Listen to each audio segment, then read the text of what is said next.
Pertúlia. Meu boa tarde aí para todos. Hoje é dia 10 de novembro de 2009, terça-feira. O verbete 1382. 4 páginas, 44 elogios e 9 máximas.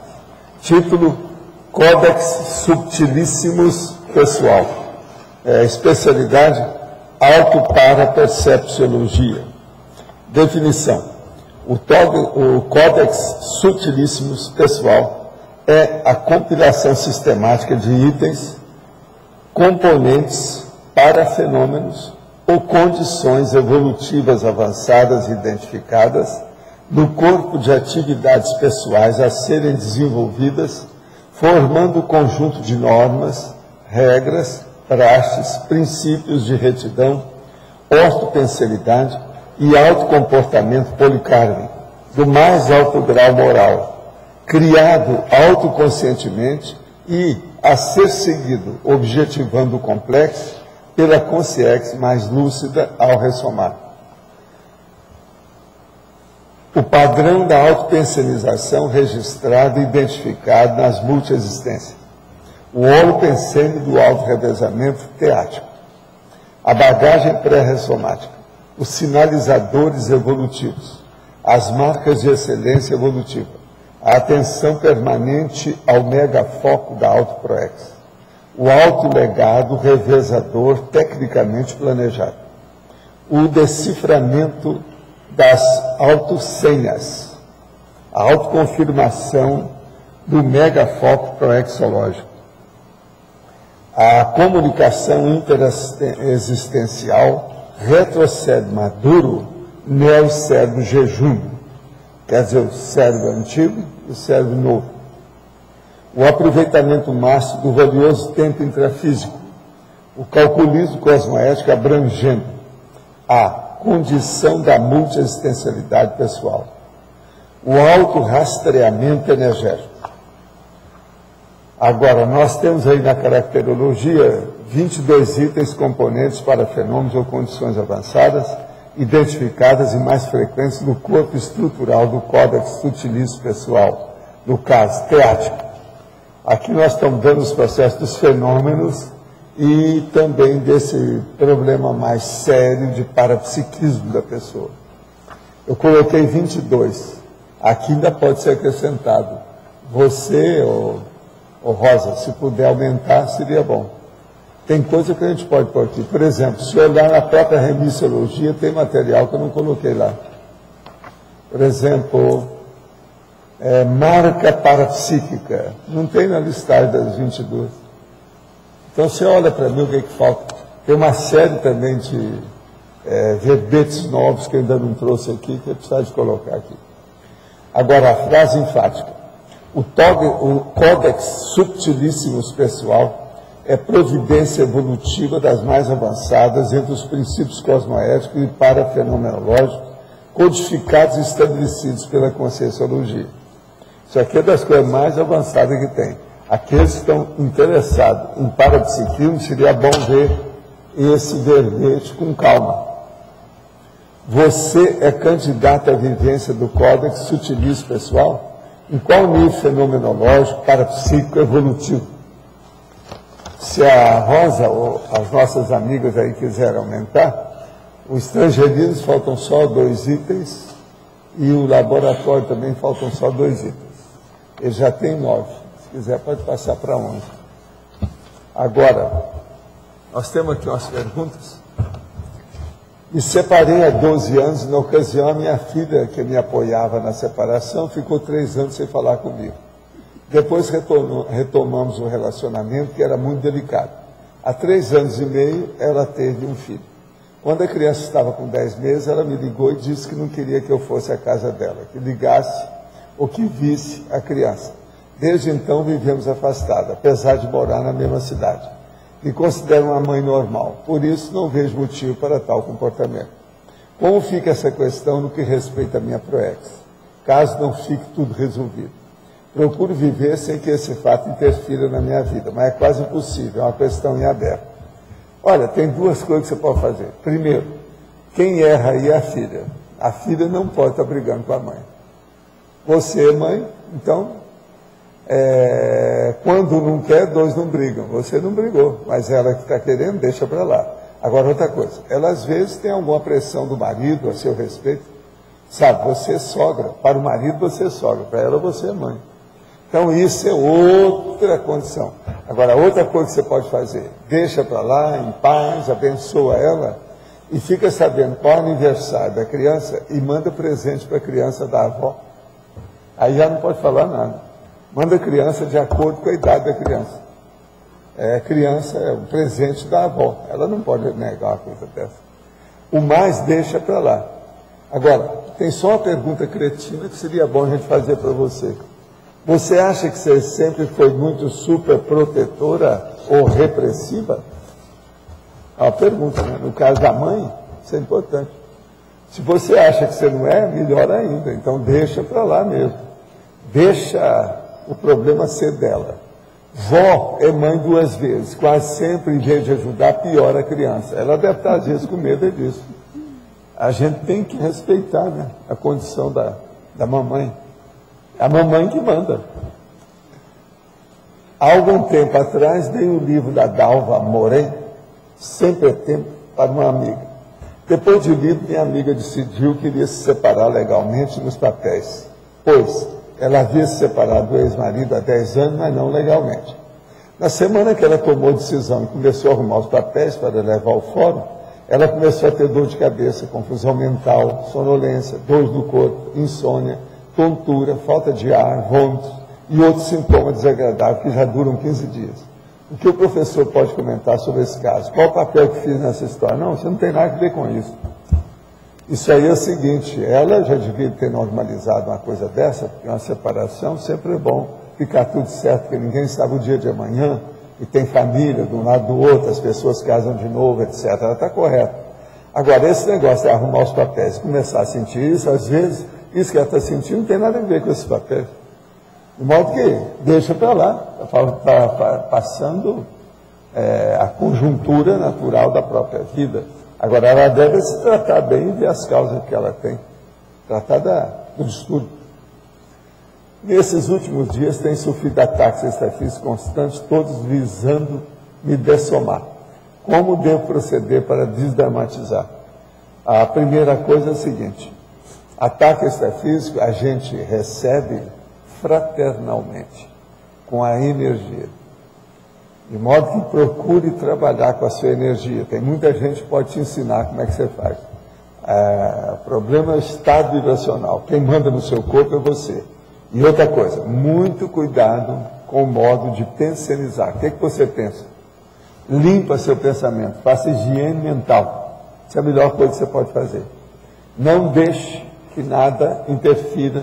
Pense só o bem, pense a favor da humanidade. É esse que é o caminho. Você aí não vai deixar, você vai ficar refratário ao assédio. No livro Projeciologia, quinta edição, página 294, parágrafo 11, diz assim: pela projeção tal, existe apenas disciplina mental ou auto-organização para se obter ilimitadas aplicações positivas na vida diária. Com o máximo de detalhe possível, o que seria exatamente a disciplina mental? Acabei de falar aqui para o nosso amigo. Disciplina mental é higiene mental. É você ver o que você pensa. Pense bem a favor dos outros o tempo todo. Toda vez que aparecer um pensamento que não presta, você joga fora. Toma banho depois, às vezes ajuda a tomar banho, fazer ginástica, transpirar, tudo ajuda isso. Então, com o máximo de detalhe possível, seria bom você ler o resto do Projeciologia. Você parou na página 294. Lê o resto, que lá tem todos os detalhes que você está querendo. Para isso, ele tem mais de 400 capítulos, expondo a situação. Eu demorei 19 anos fazendo esse livro aí. A técnica da dispersidade é conseguida em base, através do pensene cosmoético contínuo. A dispersidade é pensene cosmoético contínuo. Agora, vivenciando tudo que você pode, né? A pessoa não pode só ficar pensando e não fazer nada, ela tem que agir. Então, a pensenização tem o N. N quer dizer ação, vivência, comportamento, prática, atividade. Se o nível do autodomínio pensante não permitir a anticosmoética, Então a consim não sofre autoassédio, nem fica afetada com heteroassédio? Não, ela tem heteroassédio, ela não fica afetada com ele. Então, por exemplo, a pessoa que é desperta, desassediada, ela tem mais assédio do que os outros, mas aquilo não faz mal para ela. Ela já sabe conviver com a situação, fazendo assistência. Então, ela faz o retorno da energia e anula o processo do assédio. A melhor autoparacirurgia pensênica consegue-se através da autoconsciência terapia? Sem dúvida. Nós não temos outro remédio para indicar, não. O caminho é esse. Fatologia, página 34, quarta linha de baixo para cima. A comunicação interassistencial retrocérebro maduro, neocérebro jejunar. Eu ainda fiz a observação aqui já, né? Sobre cérebro antigo, cérebro novo. A queima de etapas, o aproveitamento máximo do tempo da vida. Por favor, aprofunde um pouco. O caso todo é o seguinte: todo mundo tem um cérebro atual. É esse aí, ó, que vocês estão pensando com ele. Agora, esse cérebro tem 2 hemisférios e tem também um cerebelinho, quer dizer, o cerebelo, o cérebrozinho. Agora, isso tudo está funcionando e comanda você. Isso aí é a matriz da sua vida, é o motor da sua existência. Agora, o que você passa? Esse cérebro, às vezes, ele reflete, devido ao seu temperamento, aquilo que você pensava no corpo anterior, na vida anterior, na existência prévia anterior. Então, o que a gente precisa de fazer? Nós precisamos de cortar tudo aquilo que a gente tinha convicção, ideia, tendência, manifestação no cérebro antigo que estava errado, corta hoje para ficar com um novo cérebro de renovação. Se a gente só pensasse a coisa correta, ninguém precisava de ressomar de novo, para outra vida. A gente ressoma que é para ter outro cérebro, outro corpo, para ver se começa a melhorar, para ter ideias melhores do que a gente teve na vida anterior. De modo que o aproveitamento máximo é a queima de etapas. Tirar todos esses pensamentos negativos, excluir isso e, enfim, se organizar para pensionizar. Agora, você pode analisar a opção de coisa errada, de gente errada, erros dos outros, erros seus, mas você não vai alimentar aquele erro. Você vai superar o processo. De modo que, de modo geral, a situação é essa. Uma outra coisa, você não fique mais na base apenas da ficção. Você é boa para escrever. Presta atenção, eu conheço a pessoa. Você é boa para escrever. Então, saia da ficção e venha para a arena da luta. Vamos falar de técnica, de pesquisa, de investigação, de racionalidade, de lógica. Pondere tudo e raciocine como uma velha de 120 anos. E esqueça você que tem um cérebro jovem. Pensa bem, faça desse cérebro jovem um cérebro maduro. Faça a TENEPS há quase um ano. Ultimamente estão acontecendo certas situações para as quais preciso do seu esclarecimento e orientação. Estou sentindo o frontal e o corono chakra pulsarem, que pode ser. Você está em desenvolvimento, isso é ótimo. Quando começa a pulsar, e o termo é isso mesmo, parece que está pulsando aqui, ó. Parece que seu coração está batendo aqui. Isso é o chamado terceiro olho, está tudo certo. Isso é desenvolvimento, mostra que a sua TENEPS é boa. Nos braços sinto um formigamento que segue até que todos os dedos da mão começam a doer, e o zumbido do ouvido aumenta de intensidade. Isso às vezes ocorre, mesmo com o amparador, que é a fase de desenvolvimento do processo parapsíquico. Agora, isso não pode demorar muito. Se tem muita coisa, às vezes tem algum processo físico. Aí é bom se analisar, ir no otorrino, etc., ver o que é que se passa. Principalmente com questão ao zumbido. Uma outra coisa, você teve algum acidente que mexeu com sua cabeça? Isso às vezes pode criar zumbido. Tudo isso precisa de olhar. Agora, o zumbido natural que tem durante certas práticas, isso faz parte do desenvolvimento do trabalho. Trabalho do parapsiquismo através da TENEPS. Geralmente essas sensações e impressões param depois da TENEPS. Então é só o processo de desenvolvimento. Mas ontem aconteceu um fato que me deixou perturbado. Eu estava flutuando no meio de pessoas. apesar do bem-estar que eu sentia, sabia que tinha algo errado comigo.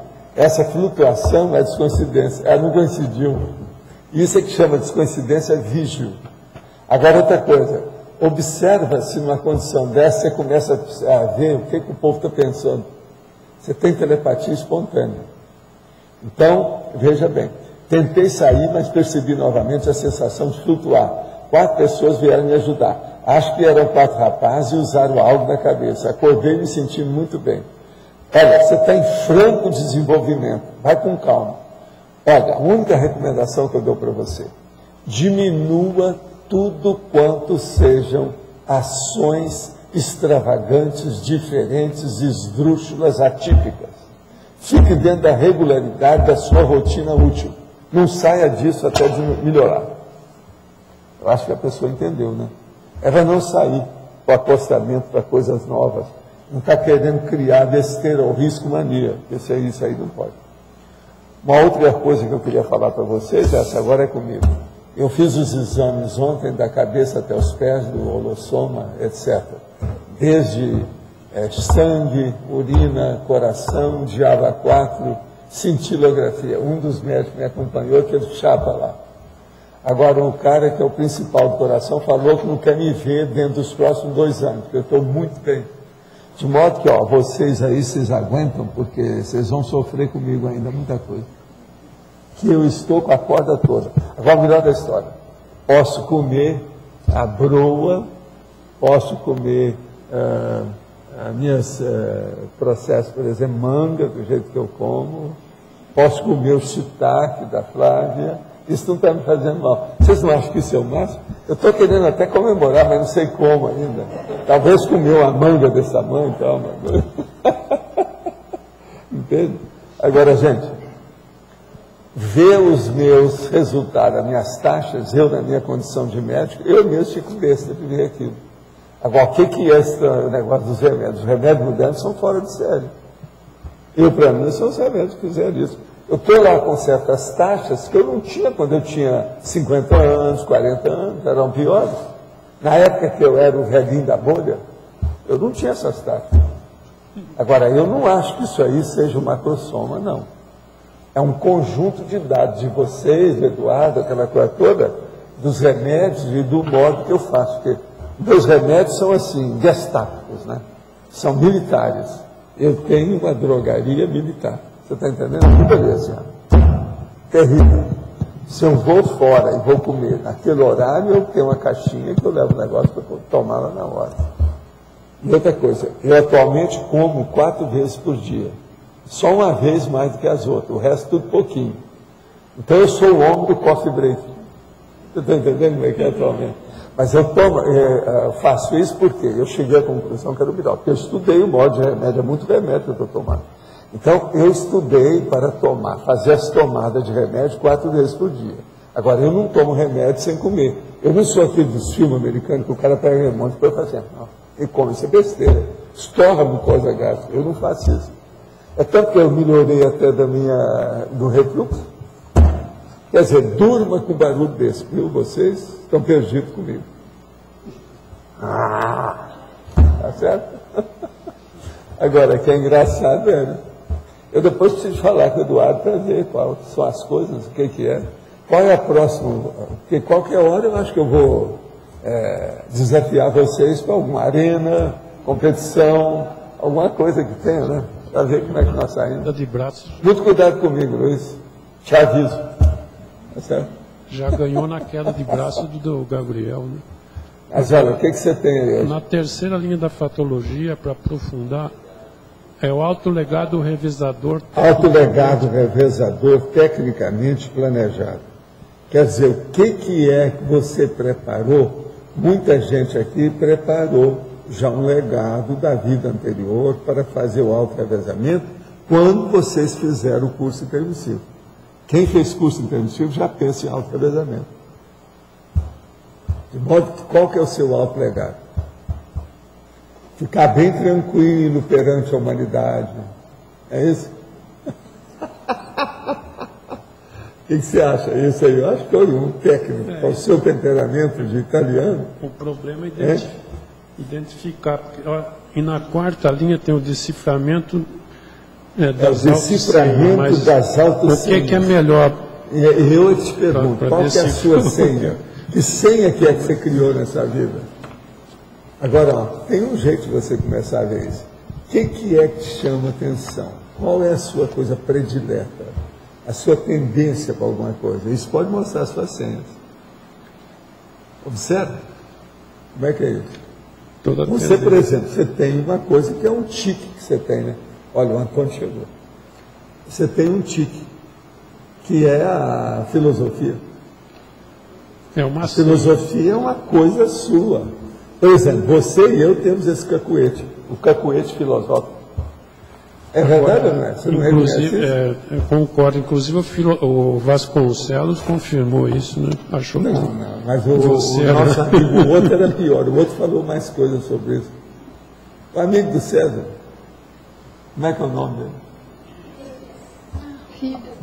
Fred Astaire. Vocês lembram que eu falei que era do Fred Astaire? E ele falou coisa comigo, só nós dois, lá com a Lélia, sobre o processo disso, porque ele entende o assunto, porque é nosso amigo. Sobre o processo de filosofia. Ele falou o que é que eles acham a meu respeito em certos lugares da universidade. Eu não sabia. É um povo da universidade não fala essas coisas, nem escreve, você sabe como é que é, só entre eles, né? Ele falou, mandou a mensagem que eles mandaram para mim. Então é muito mais sério isso aí, matéria de filosofia no meu campo. Eu sei que ele me falou, claramente, eu nunca tinha pensado naquilo, ele é professor igual o outro, da universidade. Fídias, que é um amigo do César. O César ele foi aluno dele. Mas então o Vasconcelos achou que você tem até o jeitão de filósofo, tipo, tudo. Não, em parte, né? Em parte. Mas eu tenho o jeito de outras coisas também. Então, porque o Codex Subtilíssimos, ele pode ser um monte de coisa. Pode. Aí tem agora, o que Mas que agora a gente você veja bem, tem que bem priorizar. adequado a gente falar nesse assunto, não é verdade? Está bem dentro da época que vocês precisam de pensar nisso. Vocês todos têm que pensar nisso. Agora, a hora que vocês errarem, muito feio, lembra? Que vergonha, esqueci meu códex. Pensa nisso. Agora esse terceiro... Perdeu o código que eu marquei, não estou seguindo. Quer dizer, vocês têm que começar a ficar ruborizados e com vergonha de vocês mesmos. Passar 3 dias sem olhar no espelho com vergonha. Esse da terceira linha que eu falei, o autolegado revezador, ele tem a ver com a ProEx, é lógico aqui, tá? Tem. Evidente. Agora, parece que é um... Tudo aqui tem a ver com a ProEx. É um codex dos mais Agora importantes. eu falo a autoconfirmação do megafoco proexológico, logo em seguida. E tem várias coisas que falam até da ProEx aqui. Né? Agora, o códex, em parte, é aquilo que eles estão tentando fazer lá na Apex para mostrar para o povo qual a sua especialidade, o que a Consul está fazendo também com a Consim Cobaia e outras coisas mais. Tudo isso é do Códex. Agora, o que eu estou chamando a atenção do Códex aqui é muito maior, né? Muito pior. É maior. Que é o processo do parapsiquismo. Qual é o código pessoal que você tem com o seu parapsiquismo? Esse é o maior. Esse é que é o pior dessa história toda, porque é o mais sutil, mais complexo, mais difícil, né, que exige mais, não é isso? Agora, veja, eu já dei 22 processos aqui para a pessoa pensar.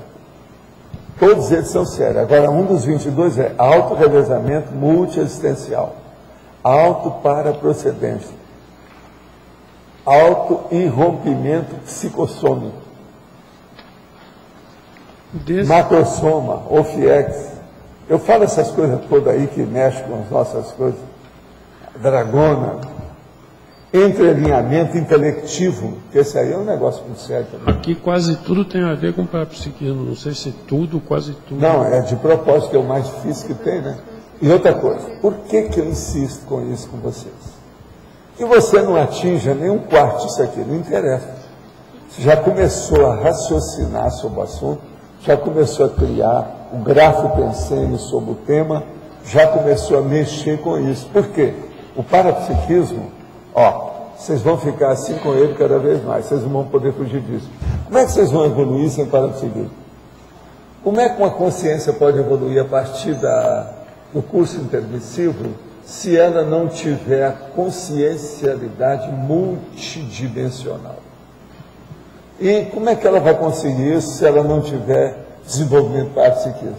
De modo que vocês não podem reclamar de nada quando eu insisto com essas coisas. É o que todo mundo aqui precisa mais, inclusive eu. Vocês acham que eu sou satisfeito com o meu parapsiquismo? Aqui, ó, para você. Não sou, não. Eu estou trabalhando com minhas coisas, tudo, anoto tudo. Em primeiro lugar, eu faço qualquer coisa igual isso aqui, ó, em primeiro lugar para mim. Isso aqui vai servir para mim, próxima vida. Próximas vidas. Isso aí não serve. Mas sem parapsiquismo a pessoa pode ficar na eletronáutica, numa religião ou na van filosofia. Na van filosofia ou na van ficção da literatice, na van ficção do esporte, na van ficção do jogo, né, da ludopatia, e vai ficando nisso. Sovaldo, professor, como é que eu sei, a partir das vidas, dentro dessa primeira linha, as marcas de excelência evolutiva, como é que eu sei que eu estou evoluindo? Você já leu as marcas? Você já viu? Existe um bebê, não tem? Você já leu? Não. Não, então, você quer que eu te dê aqui agora? Então vamos arranjar aqui. Marcas. Deixa eu ver aqui. Aonde?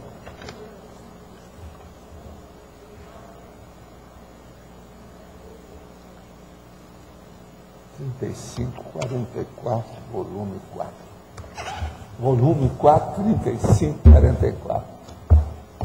Ó, são essas coisas que eu falo sozinho. O povo não entende às vezes isso. É a melhor coisa que tem, você não precisa gravar nada, a sua memória fica arrumadinha. Entende? Você não ofende a memória.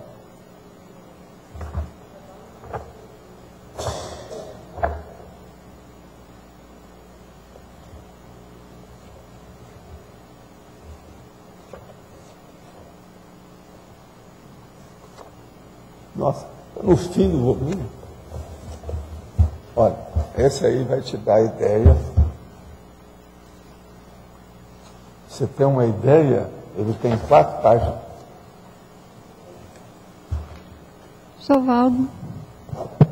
O que é bom aqui é que a gente dá a receita e o remédio na hora. Sabe como é que é? Então, esse negócio, você dá só subscrever a receita, é uma coisa. Agora, eu tenho a farmácia junto. Então, você já dá o remédio na hora. Letra B. Na fatologia, a terceira linha, o reencontro com as retrogescons. Como é que aconteceu com o senhor? Que idade o senhor tinha quando entrou em contato? Não, eu comecei a ter problemas aos 3 anos. Problema comigo. Eu pensava que todo mundo era igual eu, né? Que estava vendo as coisas, sentindo as coisas, observando a outra dimensão. Aquilo começou a criar problema para mim.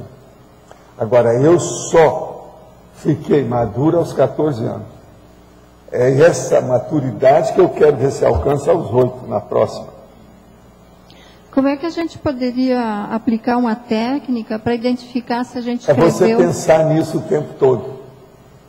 Começa a pensar na situação que você fica com aquele pensamento fixo.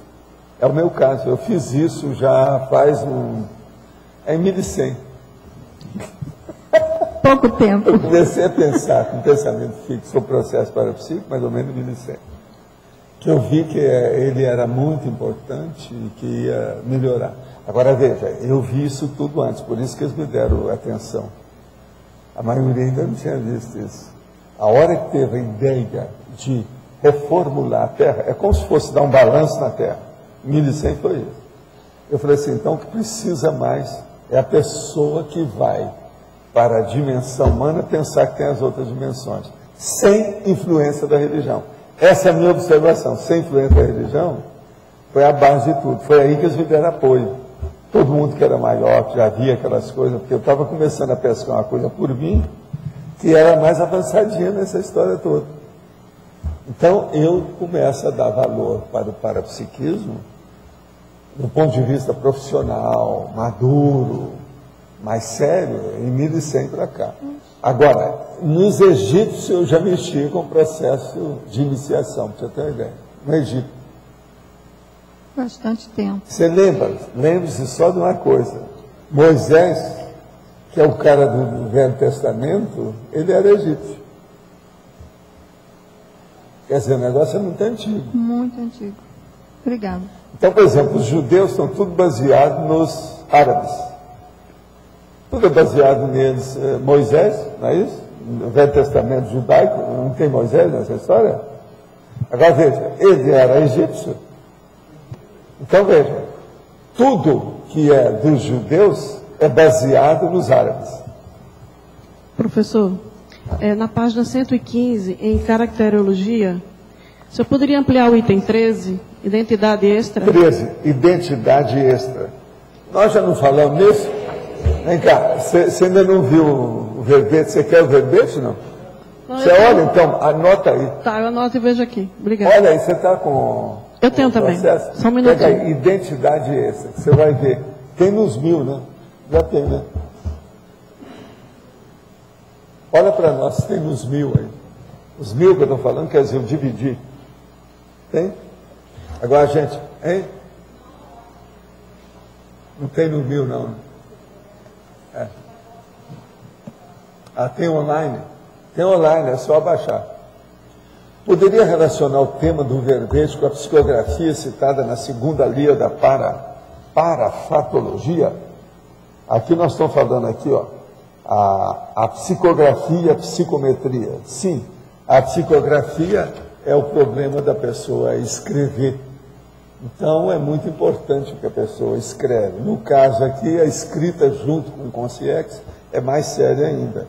Então, nessa questão da gente ver o que já passou no passado, a sinalética entra nos fenômenos parapsíquicos. Entre os fenômenos, é lógico que a psicografia, do ponto de vista mental somático, é um dos primeiros que acontece com as pessoas. Muito embora a maioria falha, né? Porque faz psicografia furada. A propósito do código, em dados sobre o tema profissional, os atuais serviços de orientação vocacional, sem a leitura sutil e multidimensional das consciências, costumam ser muito precários, como se pode ver na revista Veja dessa semana. Pondera, orientação profissional poderia ser uma tarefa da conscienciologia, sem prejuízo do necessário cuidado para evitar interferências indébitas? O que lhe parece? Não, mas já é, né? Nós já damos orientação profissional, faz isso quantos anos? Isso aí é antigo. Quem está perguntando é o doutor Juarez. Nós já fazemos isso há muito tempo. Agora, o que falta é especificar mais os detalhes, por exemplo, da PEX, o processo da consciência-terapia. A consciência-terapia também dá muito orientação sobre isso. Falta agora é conjugar esses dados com mais critério e colocar tudo junto. Desde a conscienciometria, consciência-terapia, a proexologia e outras coisas mais. Agora, sobre orientação profissional, nós temos falado há muito tempo. Escuta, levanta a mão aqui, quem é que eu dei orientação para fazer psicologia, por exemplo? Tem alguém? Olha lá, só ali tem 2. Você também. Agora me conta, você, por exemplo, Grace, você já tinha estudado também umas coisas, não tinha? E estava até em dúvida, né? Eu é que insisti, expliquei, não foi, na ocasião? Não teve uma coisa dessa? Não, eu já tinha feito engenharia. Pois então, isso. Eu já tinha feito engenharia, eu falei para fazer psicologia. Vocês estão entendendo como é que é? Agora, falei também para o seu excelentíssimo na ocasião. Agora, gente, só isso de indicar psicologia para certas pessoas, um monte. Agora, por exemplo, firmar a posição disso. Eu falei com um monte de gente, inclusive para você, sobre medicina, para a nossa amiga, a sua colega que senta sempre aí perto. Veja, nós estamos dando orientação profissional. Isso é uma das coisas que eu mais fiz na minha vida. Tem um monte de gente. Agora, aqui tem um monte de gente que seguiu a profissão que eu mesmo indiquei. Um outro, por exemplo, que a gente tem falado sobre o processo da história em quadrinho, para ele segurar a barra.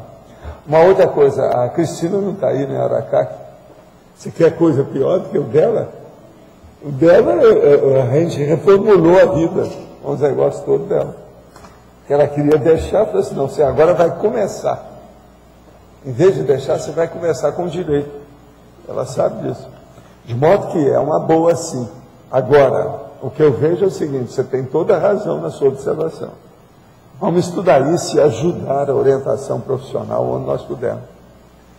O senhor sempre fala que os filmes de terror são as pessoas que vão para a baratosfera.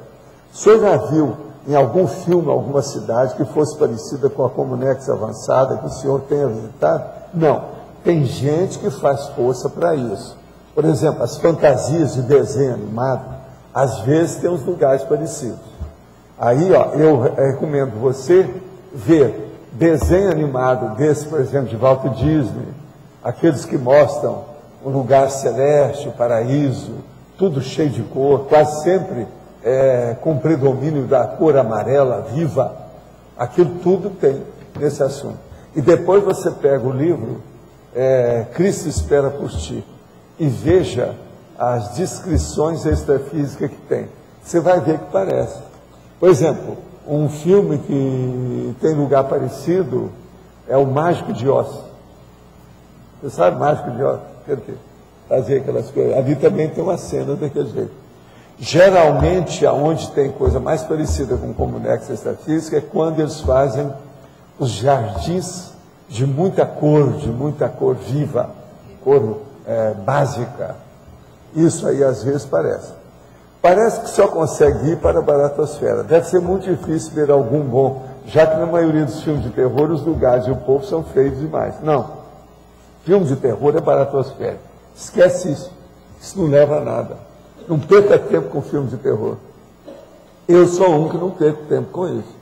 Terror que eu estudo são só as séries de filmes que falam em matéria policial ou estudo psicológico de criminosos. Isso aí eu estudo.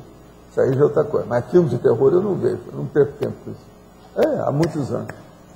Minha esposa fará uma cirurgia de tireoide dia 26 de 11. Dormirei no hospital com ela. Posso fazer TENEP no hospital? Lógico, e se prepare.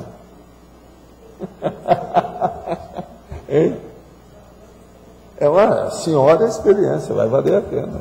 Vale a pena, ótimo. Vai ajudar a esposa dele mesmo. Como fazer o deciframento das autossenhas citado na 4ª linha da fatologia? Tem alguém aí que quer falar sobre esse assunto? É o que nós falamos agora para você, autossenha. Olha, eu falei aí que uma coisa boa para a pessoa ver é ver as preferências que ela tem. Qual é as coisas favoritas dela, os caprichos que ela tem, que é aí que ela deve ter guardado. Uma coisa boa, se a pessoa mexe muito com o processo da cibernética, do computador, é ver quando você vai encriptar alguma coisa, arranjar uma criptografia, uma senha, é baseado em quê? Você pensa o quê? Aí você vai ter uma ideia do seu processo do passado. Gente, tem uma inteligência danada nisso que eu estou acabando de falar, mas é que eu tenho experiência disso. Estou baseado em fatos. Não tem lógica? Então pensa bem. Como é que é a senha do seu computador? Qual foi a articulação mental que você usou para arranjar a senha? Entende? É por aí. Pensa pelo computador que você vai chegar no processo do seu passado. Agora, eu te desejo que você só tenha coisas boas. Tá? E outra coisa, preciso saber também os arquivos, né, que a pessoa está arquivando, se é coisa boa. Não pode ser igual aquele cara que só guardava os erros das outras pessoas, só meteu o pau depois. Isso aí não pode. Tem que ser a parte boa, ver a fraternidade em ação, senão não vai, né? Mas quem é que está? É você? Pode falar. Eu queria saber a diferença entre esse códex e a cláusula pétrea. O que eu não vi? A cláusula pétrea e o códex. Qual é a diferença? A cláusula pétrea é apenas alguma coisa mais séria ou básica que a pessoa tem para cumprir. Então, por exemplo, o Arlindário, ele veio para abençoar todo mundo e não ter nenhuma precipitação romana. Todo o processo italiano dele de bater no peito tem que acabar. Isso é a cláusula pétrea da Proex dele. Agora, ele tem que ver o que é que tinha antes, que era bom, para canalizar. Então, por exemplo, ele andou estudando antes, processo de dar aula, problema de filosofia, umas coisas de comunicação muito sérias. Hoje, ele está tentado fazer isso aí. Inclusive, cadê o livro? Ele está no caminho. Quer dizer, a situação é essa. Você está entendendo? Então, a base toda é mais ou menos desse nível. Agora, você, na sua condição de antigo homem, no seu passado, não é isso? Porque você honra com muita classe, e mexendo com os processos seus de organização e disciplina, a cláusula pétrea sua era estudar para sair da diversificação de pensamento. Porque se deixasse, você desviava. Por isso você ainda tem dificuldade de fixar ainda até hoje, você ainda não tem muita confiança conforme a hora. Entendeu? Isso é uma cláusula pétrea no seu caso, está na cara. Você entendeu isso ou não? Por que você foi estudar matemática nessa vida? Você está repetindo as coisas que você já fez. Mas veja, é muito positivo no seu caso. Se você não tivesse a sua matemática, como é que você ia segurar a sua barra? Eu ia dispersar, é isso? É total. Você seria a rainha da dispersão consciencial. E atualmente você não é mais nada disso. Até, por exemplo, fixação de pensamento hoje. Você está muito lúcido, tem muita lucidez, ela é lógica nos processos. O senhor sempre fala que a matemática foi para segurar a minha emoção. Foi. Qual é a emoção que está por trás? A emoção é essa, a emoção é dispersão, precipitação. Mas qual é a emoção que está por trás disso? Aqui, ó, no seu processo não era bem a precipitação. Era, como é que a gente poderia falar? Você vê uma coisa nova, aquilo levanta poeira instantâneo em você. Aí é que vem a precipitação. Mas o problema é essa levantar da poeira. Festiva, né? Entendeu? Bem festiva isso? Não, empolgação. A empolgação. É o oba-oba. Você se deixasse... Eu ia fazer um circo, em vez de fazer o tertuliado, eu ia fazer um circo. Mas não é verdade? Não é mesmo o seu jeitão? Agora, você veja bem, você ficou no meio da sua turma toda, foi pinçada lá dentro e colocada fora. Para você trabalhar você.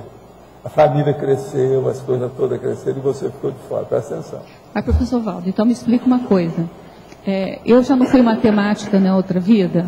A matemática da outra vez não serviu para isso, é isso? Não, você viu do ponto de vista didático. Você ajudou muita gente nisso, mas não ajudou você. Você está entendendo? Sim. Não ajudou. Agora, ó, você não saiu da veia da islâmica. didática também. Essa você não saiu. Não saí. Você está na mesma linha. Não tem sua razão. Agora veja, é a veia islâmica que é o território da matemática. Está tudo certo. Tudo certo. Agora, vivo olha. Vivo olha. Olha já é um troço alemão. Olha bem esse negócio, né? É nórdico. Né? Olha bem esse negócio, né? Olha bem esse negócio, porque senão não dá certo. Só tudo aí. Quem é que está aí com o microfone? É você? Pode falar. Você podia falar sobre a interconexão entre o CPC e esse códex sutilíssimos? Olha, o CPC, uma pessoa que faz, ela tem que analisar os dados para depois ver o código que ela tem. Porque uma pessoa que fez o código pessoal da cosmoética, ela deve ter algum item do códex sutilíssimos. Está na cara. Então, inspiracionalmente, intuitivamente, vamos dizer, de uma maneira de vocação ou de instinto, ela deve ter colocado alguma coisa nos dois. Ou vai colocar nos dois. Tem que haver uma convergência, senão não dá, né? Tem lógico? Mas Agora, o melhor da história, a hora que eu falo em Codex Sutilíssimos pessoal, eu posso falar no Codex Sutilíssimo grupal, que é o nosso. A CCCI, olha, CCCI, Cognópolis, o Código Grupal de Cosmoética, tudo isso é o Código Sutilíssimo de grupo. Você está entendendo? É um outro aspecto plural da história. Outra coisa, o que é o Unicim? É a busca ou tentativa de busca do Código Grupal de Cosmoética. É o Unicim. O que é discernimento? É o conjunto do Códex Sutilíssimos das ICs. Está claro? Nós já estamos trabalhando nisso há muito tempo. É que vocês ainda não perceberam. Agora nós estamos começando a dar nome aos bois. Faltava. Mas um contém o outro, professor Valdo? Um código contém o Eles outro? Eles engrenam. Tem que ter uma harmonia. É como se fosse... Você tem que lembrar o seguinte, nós podemos ter milhões de leis, mas cada um de nós é uma pessoa só. É uma consciência só. Então essas leis todas, elas estão argamassadas para nos servir. E para nós servirmos delas para viver.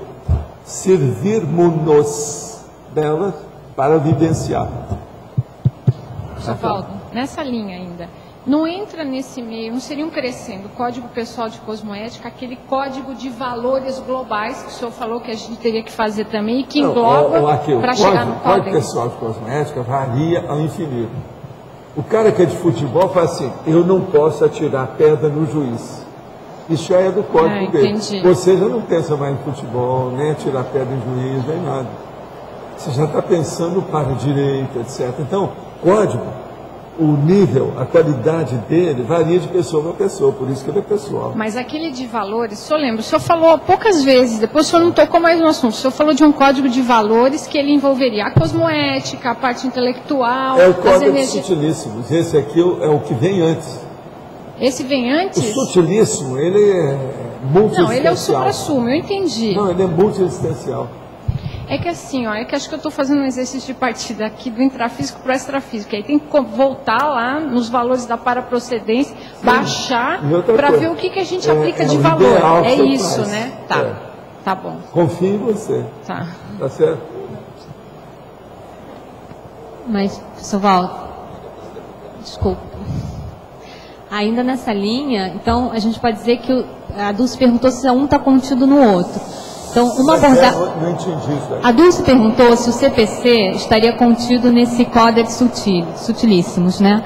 Então, uma abordagem poderia ser essa, ou seja, se o Códex Sutilíssimos é a partir dele também que a gente vai constituir o nosso CPC, é isso? Ele é a mãe de todos os códigos. Tá. Acabou. Como se fosse a Constituição. Olha, tudo aquilo que é dos jurisconsultos saiu disso. Tá. Ele é a mãe de todos os códigos. Ele é a base de tudo. Agora, a hora que eu coloco Códex Sutilíssimo pessoal, é para a pessoa hoje, ela cair em si com isso. A hora que vocês fizerem esse código, começar a entender esse processo, para vivenciar teaticamente o problema, nós vamos ter o código mais sério, grupal, que é esse que você faz nos estatutos das ICs, que é o discernimento, a Unicim, a CCCI, a Vila Consciência, a Cognópolis, tudo está aí dentro. O código, aqui ó, o Codex Sutilíssimos, é a evolução, é a inteligência evolutiva. Tá, ok.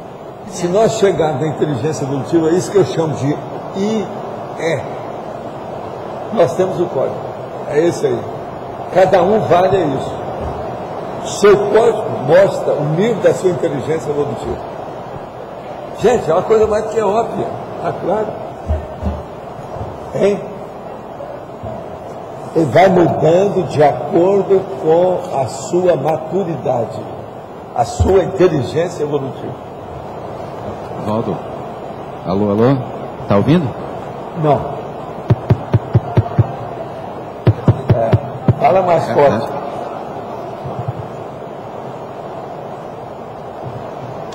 A chuva quer participar do debate. O Valdo, aqui na pensenologia, na terceira linha de baixo para cima, o final dela ali, ó, o padrão da autopensionização. O padrão da autopensionização registrado e identificado nas multiexistências. E aí o holopensene do autorrevezamento teártico. Isso aqui é na linha do temperamento da pessoa, vai dar uma indicação do temperamento. Vai dar a indicação do temperamento. Você falou que exato. Em 1100 você fez uma mudança, ou seja, você entendeu que a religião, não, ou seja, o parapsiquismo profissional. O que fez você fazer isso? A primeira coisa que eu mudei mais nisso aí foi ser mais complacente com os outros, você está entendendo? E mais concessionário. Eu comecei a ser uma concessionária fala mais alto, Valdo. De Comunex. Concessionário. Você que ouve aí? Não está ouvindo, é melhor pegar o microfone. Eu não tenho microfone, eles tiraram. Eu estou sem microfone hoje. Alô, alô, alô? Está ouvindo? Tá? Mas o caso é o seguinte, em 1100 eu comecei a ter uma noção de que eu precisava de ampliar as concessões ou as complacências. Então comecei, não, vamos dar isso para elas. Eu estou devendo o negócio, deixa eu pagar, né, na hora. Mas então com isso, eu abri meu leque de parafrasear.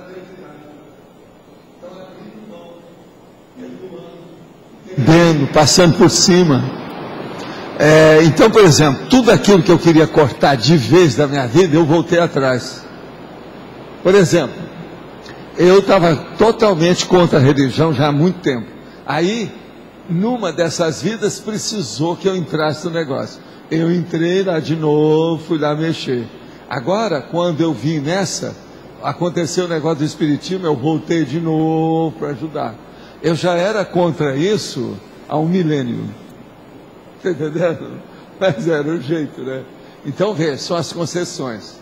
Outra coisa, a outra concessão que eu fiz, a hora que eles vêm me pedir uma coisa que eu era totalmente contra aquilo, eu falei assim, não, mas você vai ajudar a acabar com isso.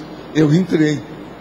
Demorei 12 anos funcionando. Agora veja, esse tipo de concessão entrou no meu códex em 1100. Agora, ó, é um monte de coisa. Ó, eu falo isso, até tem energia do processo que eu começo a lembrar de certas coisas. Está entendendo? Negócio enorme, antigo. Agora veja, não fica pensando que sou só eu que penso, não. Muitos de vocês pensam. É que vocês não estão com a lucidez total dos cons magnos. Isso que eu queria ver. Ou seja, você pegou um fio do seu temperamento, identificou a parte positiva e a negativa. E aqui na pensionologia, a orientação agora, é essa aqui. Outra coisa. Até 1100, eu evitava essas coisas devido às más interpretações da pessoa. A partir daquele processo, eu nunca mais me interessei pela opinião pública e o que o povo ia pensar de mim. Que as minhas ações são superiores à má interpretação dos outros. Por exemplo, se eu fosse fazer uma coisa dessa, esse trabalho de 12 anos, eu nunca teria entrado nisso. Porque como é que o povo vai me entender? Quando eu contei o que é que eu fiz para o Antônio está aí atrás de você. Ele falou assim, agora que eu estou entendendo por que você fez isso. Que eu não entendia antes. Quer dizer, eu estou pouco ligando se o povo me interpreta mal. O problema é deles. Tem que ver a minha intenção e o resultado do meu autoesforço. Isso eu aprendi em 1100. Agora é lógico, ainda estou fazendo força para aplicar. Mas teoricamente eu sei disso desde 1100. Você entendeu agora, João? A situação é essa. Agora, gente, na tertúlia de ontem o senhor falou sobre o tamanho da sua família biológica. No total 17 pessoas. Não. Eu não falei da minha família biológica, está errado, a interpretação é errada. O caso é o seguinte, que quando eu vou falar de uma família, eu tive estudando que o ideal para uma família é 17 membros. Uma família que tem 17 membros, a minha não é isso, a minha tem outras coisas. Agora, uma família com 17 membros tem de tudo. Pode ter amparador, serenão, evoluciólogo e um monte de consréu. Com 17 já tem todo mundo. É isso que eu sempre falei. Um elenco de uma família nuclear com 17 componentes tem tudo que vocês querem para estudar, com 17. Não precisa mais do que isso. De modo que uma família de 17 já é a casa de Horácio, é a casa da sogra. De modo que tem que ter cuidado. Interessou-me então o seguinte fato: numa família tão grande, não acho que seja tão grande. Quantos membros tem a sua família, ô chefa? Fala aí para mim. Escuta aqui, que você vai ver o que é família grande. Fala aí para mim. 295 contatos. 295 contatos. 295 pessoas. Escuta, a doutora Carla não está aí também, né? Porque ela também tem uma família. A família dela também é centenária. Centenária que eu estou falando em número. Tá certo? Em número. Agora então veja. Numa família tão grande, quer dizer, não é tão grande, de 17 pessoas, envolvida no emaranhar de energias as mais diversas, com tantos anseios pessoais, pensamento diferenciado, afinizações, desafinizações, como o senhor conseguia ater-se aos seus ideais enquanto estava dependente? Não, a minha família, se você for olhar, tem mais de 17 pessoas. A minha é mais. Mas eu nunca tive maior problema com isso, porque eu procurei sempre servir os outros.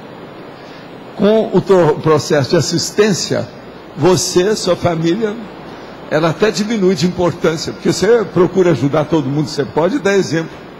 Então não tem nada. Em outra ponta do processo, como alguém em jejum não pode administrar situação semelhante dos dias atuais? Primeira coisa é o seguinte: abençoa todo mundo, ajuda todo mundo, faça assistência com todo mundo, que aí ninguém pode reclamar de você. E a hora que você viu que o ambiente não está bom, você cai fora. Ninguém é obrigado a ficar com a mesma família onde nasceu o tempo todo. Porque às vezes a família entra na máfia lá do Arlindário, o cara tem que cair fora da máfia. Ele não vai ficar naquela família. Foi o caso que eu falei com aquele nosso amigo lá da favela do Rio.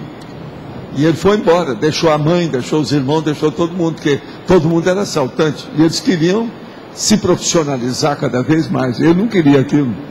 Um rapaz inteligente, ele foi estudar. Parece que ele foi até fora do Brasil. Então, vamos entender bem essa questão. A questão é sua. Primeira coisa, você não nasceu para resolver o destino de todo mundo da sua família, não. Outra coisa séria em família nuclear: você não nasceu para dominar o destino dos seus filhos, também não. Você deu a vida para os seus filhos, você dá exemplo para eles, você indica aquilo que é melhor, mas você não pode coordenar o destino deles. Nenhum pai, nenhuma mãe pode mandar no destino total da sua prole. Pensa nisso. Foi intensamente comentado no SCP-2, que terminou nesse último domingo em Belo Horizonte, o assunto escagem consciência, inconsciente e suas consequências. Ontem o professor comentou sobre sua experiência de escagem na juventude e o que aprendeu nesse processo, onde ficou claro que não basta só a boa vontade em ajudar para que aconteça o melhor para todos os envolvidos. Não, boa vontade ajuda, mas a coisa mais séria que precisa é discernimento. Gostaria que o professor comentasse sobre a conduta ideal que a pessoa ainda não tenepsista deve adotar para poder assistir aos outros com suas energias, sem promover escagens inconsequentes. Primeira coisa, você fala e explica de tal maneira, sem julgar energia negativa nos outros, para que os assediadores da pessoa não venham contra você, porque isso às vezes acontece. Então, se você está abençoando e procurando informar, você está dando um exemplo bom de encaminhamento das pessoas. Se você faz a fraternidade do acolhimento consciente, ninguém pode reclamar de você. Você está fazendo o melhor. Ainda, como evitar a escagem indesejada ao promover o arco voltaico em uma pessoa com o objetivo de ajudar em desbloqueios em nossa energia? Não. Qualquer coisa que você mexe com essa energia, você tem que fazer o desassédio seu feito através da desassimilação simpática das energias. Não é só arco voltaico, é qualquer coisa. Por exemplo, você conversou com uma pessoa durante meia hora. Se você notou qualquer coisa da energia dela em cima de você, você tem que fazer, diz assim. Tem que entrar em estado vibracional, exteriorizar a energia e limpar. Isso é que é a coisa séria. Não é só a voltaica, não. É tudo. Você está começando agora. Olha, procura aí em Belo Horizonte, onde é que você pode fazer os cursos, principalmente da dinâmica e os processos parapsíquicos, para você entender mais o estado vibracional na prática. Isso ajuda. Costumamos receber várias pessoas familiares ou não na nossa residência, sobretudo nos finais de semana, onde normalmente permanece durante sábado, domingo e até feriados. Confesso que sinto não raro deslocado, porque sinto que o meu ambiente familiar muda, sobretudo após a saída das pessoas. Então costumamos ter pequenos desentendimentos, eu e minha companheira, que se prolongam por alguns dias. Até chegar na outra semana e começa tudo de novo, né? Está na cara, né? Nesse caso, esses problemas estarão acontecendo pela presença das pessoas ou pelos meus sentimentos a respeito dessas presenças? As duas coisas. Deve estar havendo assédio e você está entrando no assédio das pessoas. Se são muitas pessoas que vão para a sua casa, se a sua casa dá um total, às vezes, de 17 pessoas, pode estar certo que tem assediado. Então o problema não é só você, não fica se culpando. Você pode ter culpa no cartório, mas deve ter gente também nisso. Agora, esse caso da gente estar recebendo todo mundo em fim de semana na própria casa, é bom examinar isso com amor e carinho.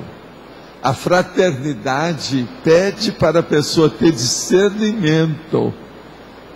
Sabe lá se não tem excesso nesse processo? Excesso no processo. Vamos entender bem isso, é muito importante. Não tem lógica isso que eu estou falando? Olha bem. Valdo, você em maio de 89, está para ouvir agora? Em maio de 89, sim, você falou no avançado lá com a gente sobre a queda do Muro de Berlim, muito antes de todo mundo falar. Estava comentando lá as coisas do reurbanizador. E aí, em novembro aconteceu. Agora há pouco tempo, ontem foi Foi, 20 anos. 20 anos do processo. Eu falei aqui um dia desse, que estava comemorando a queda dos 20 anos. Exatamente. Agora, aquilo, quem não deixava eram as próprias nações que não queriam, não era a Alemanha, não. Eram as nações que não queriam, porque tinha interesse do negócio continuar daquele jeito. Uma vergonha. Hoje, já tem, depois de 20 anos, eles já estão falando. O Gorbachev está falando isso. Ainda tem muita coisa que ainda não juntou. O negócio dos 20 anos, eles derrubaram o muro, mas não derrubaram as consciências entre si. Elas ainda estão separadas. Tem um monte de gente lá ainda. Eles acham que ainda precisa mais ou menos mais uma década para melhorar, para que o povo alemão é fogo da canjica. Não é fácil. Ele é teu contemporâneo aí. E ele teve um papel muito sério. Você já estudou ele mais? Você já estudou alguma coisa? Já não, na ocasião eu já falei, esse cara veio com a marca na testa. Ele tá com chifre. Eu falava na ocasião nisso. Esse aí vai mudar. Quando ele apareceu, eu falei isso. Falei isso lá no Rio, falei fora do Brasil. Eu falei, gente, examina esse russo. Ele vai mudar o negócio. Olha a marca na testa dele. E todo mundo só via a marca, mas ninguém falava do que é. Não, ele veio para mudar. Agora veja, ele fez depois uma fundação que ele trabalha até hoje nisso. Agora, coitado, ele foi muito incompreendido nas coisas todas. Isso faz parte do serviço, né? Ainda mais na Rússia, né? Outra coisa, a Rússia até hoje ainda está lá. Você sabe que o processo verdadeiro da máfia, ela foi criada na Rússia, né? Não é na Itália. E lá ainda tem muita máfia, o negócio não é fácil. Quem? Não, ele não fez não, mas ele tinha assistência, esse homem. Escuta, esse negócio que você está falando, é na época que eu fui estudar aquele negócio fora do corpo, que havia uma construção debaixo da terra na Rússia, parece que era na Sibéria, e eu estive fora do corpo lá. E outra coisa, na hora que eu entrei, os caras que tomavam conta lá não gostaram da minha entrada fora do corpo. Quer dizer, eles tinham lá, nesse negócio, vamos dizer, assediador intrafísico e assediador extrafísico, tudo mancomunado. Para mim, ainda tem muita coisa que a gente ainda vai ver isso. Agora, o que eu vi era o seguinte, era uma verdadeira fortaleza debaixo da terra, era um bunker, você está entendendo? Enorme, dentro e com gente dentro. Quer dizer, para mim deve ter muita prisão que eles nem descobriram ainda. Está entendendo lá? Agora, tudo indica que isso é na Sibéria, porque o negócio era muito gelo que havia lá no lugar todo. Agora, tem um lugar desse que eu tentei entrar 2 vezes fora do corpo. Eu fui lá e não consegui ver. Eles não deixavam a gente entrar. Agora, não era consciência extrafísica boa, não. Era negativa que me parava. Não, parece que ele admite uma opção de coisa.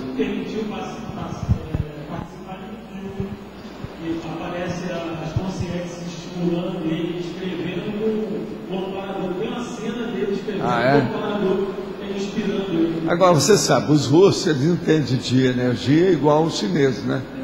Lembre-se do meu povo lá, dos russos que vieram lá com o Baranov, o Ita, aquelas minhas coisas, levaram o meu livro para a Rússia, traduziram o meu livro para o russo, mas só entre eles levaram o livro.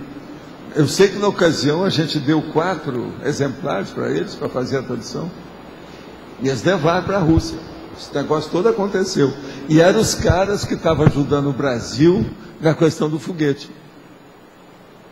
Eu acho que o Brasil devia fazer mais entrosamento com os russos em matéria de astronáutica. Isso eu falei isso no ITA. Era a minha opinião. Não, o processo é da astronáutica, porque pegando a astronáutica, pega o resto, né? O que é o problema da aviação? Nada mais é do que a parte de baixo da astronáutica. Vale, o que você viu lá na Rússia tinha a ver com Gulag, campo de concentração. É do Solzhenitsyn. É tanto que quando saiu, eu fui ver os negócios de Solzhenitsyn para ver se via alguma coisa, mas não vi nada do jeito que eu examinei fora do corpo. Outra coisa, um negócio que me chamou muita atenção. Esse lugar tinha corredores imensos de fora, por baixo da terra. Agora o corredor era por fora. Lá dentro tinha até praça fechada.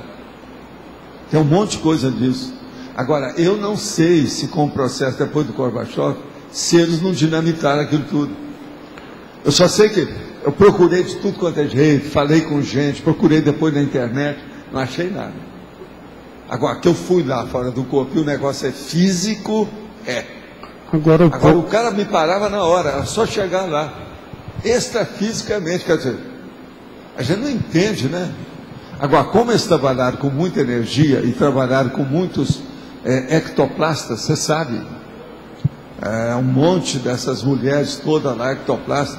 E outra coisa, a Academia de Ciências da Rússia admitiu isso durante muito tempo. Então, agora esse Gulag aí era um campus de concentração com milhões de pessoas, competia até com o nazismo, de trabalho forçado. Agora, para mim, o lugar morte, que eu fui, etc. O lugar que eu fui era o nó górdio, era o megafoco, era o cerne de algum processo. Talvez seja o centro da inteligência deles. Eu não sei. Mas eu não sei se a KGB tem contato com isso. Porque pode ser um negócio que é acima da KGB. Entende? Eu não sei. Agora, isso ficou no meu ponto de interrogação. Eu chamo isso de pesquisa em aberto, não fechada. Processo não fechado, processo em aberto. Isso foi próximo da guerra, mas antes da guerra que você viu isso. Foi. Agora, eu comecei a ver essas coisas, eu era jovem. Agora, nessa ocasião, eu já estava dominando mais a projeção, então eu quis ir lá para ver a situação. Outra coisa, isso foi quando me convidaram para ir para a Rússia e eu não quis ir. Que eu estava na China, quando eles me convidaram. Não, aqui é só você pegar essa estrada que você entra ali já é a Rússia. Eu estive lá perto. Mas não quis ir, devido aos processos do comunismo, aquela coisa toda. Isso foi depois. Eu já tinha ideia de certas coisas de sair, porque eu já tinha saído do corpo. Mas eu só depois é que a coisa aconteceu. Agora, isso me pegou mais ou menos nessa época aí, a partir de 1970 até 80, e lá vai para o máximo. Até o muro cair. Eu sabia que o muro ia cair, mas sabia que tinha forças poderosíssimas que não eram eles só, que não queria que caísse. Hoje vocês estão falando o que é. Que haviam vários governos que não queriam que o muro caísse. Tinha interesse dos países para isso. Não, o povo ria na minha cara. Valdo, você é visionário. Essa palavra visionário é uma das coisas que eu mais recebi na minha cara. Minha vida inteira, eu já estou acostumado com ela. Agora, eu arranjei 30, né? Tem 30 aí no 700, você já viu, né? Agora, o melhor é aquela, heresiarca. Essa eu gostei. Desde que me falaram, que eu nem sabia o que era isso, aí que eu fui estudar o que era, e gostei. Não, heresiarca quer dizer, é aquele cara que comete a heresia máxima. É o heresiarca. Então, é justamente a minha cara, né? Que eu metendo o pau nesse negócio todo lado, falando de religião, tudo, sem medo. Eu só ia fazer um comentário, professor. Assim como nos Estados Unidos tem as montanhas rochosas, e é um bunker fortificado que, teoricamente, suportaria até um ataque nuclear, e onde seria não, aquilo transferido... lá que eles têm é mais do que shelter. Isso aí que você está falando é o shelter. Eu estudei tudo sobre shelter, na ocasião. Agora, o que a Rússia tem na Sibéria, alguma coisa... o que tinha, que eu não sei se tem mais, é superior a isso. Agora, ó, russo tem mania dessas coisas. Eu vou provar para vocês. Mas, professor... você lembra daquele negócio do aerólito, que caiu e que fez um buraco na terra? E depois, agora, recentemente, que fizeram também mais uma ilusão, né? Fizeram um buraco para falar que tinha caído, né? Uma pedra do céu lá. Os russos gostam desse negócio de coisa debaixo da terra. Agora, na Sibéria, isso é normal. Porque aonde tem muito gelo, tem vida subterrânea. A China tem vida subterrânea. Canadá, alguém aí já foi, por exemplo, em Vancouver? A vida existe mais debaixo da terra do que fora da terra. Por quê? Toronto, por exemplo, Toronto, a vida é mais debaixo da terra do que por cima. Então, veja, a Rússia também, na Sibéria, o povo sabe viver debaixo da terra. Por quê? Aqui em cima está muito frio, a gente vai lá para dentro que esquenta. É o jeito para poder sobreviver. Professor, pelo que o senhor viu na ida, projetado até lá, é superior àquela formação, tudo que os americanos fizeram, valendo-se da rocha, das montanhas rochosas, digo, esse bunker é superior? Mas, digo, o da antiga União Soviética é atualmente Rússia. Superior a isso. Agora, veja, o que tinha lá de máquina não está no gibi. E eu não sei bem o que aquelas máquinas estavam fazendo. Se esse negócio ainda existe até hoje, já pensou, eles devem ter os maiores computadores da Rússia, devem estar lá. Hoje, em matéria de computação, se tiver, deve estar tudo lá dentro, se isso não existe. É que com o negócio da Glasnost, a perestroika, muita coisa implodiu. Eu fiquei curioso com um aspecto. O senhor falou que foi projetado até lá. Lá eu tive 2 vezes. Na segunda eu falei assim, eu não volto aqui mais. Agora o tal Malvin falou assim, ó, deixa para lá, não entra nisso. Tem coisa mais séria nisso aí. Aí eu deixei, nunca mais fui. Mas, inicialmente, qual era o móvel da sua ação de ir até lá? Eu queria pesquisar pelo seguinte, o povo vivia falando, inclusive os negócios da ufologia, 1 milhão de coisas, desde 1947, nesse processo debaixo da terra. E tudo que eu vi debaixo da terra sempre foi negativo.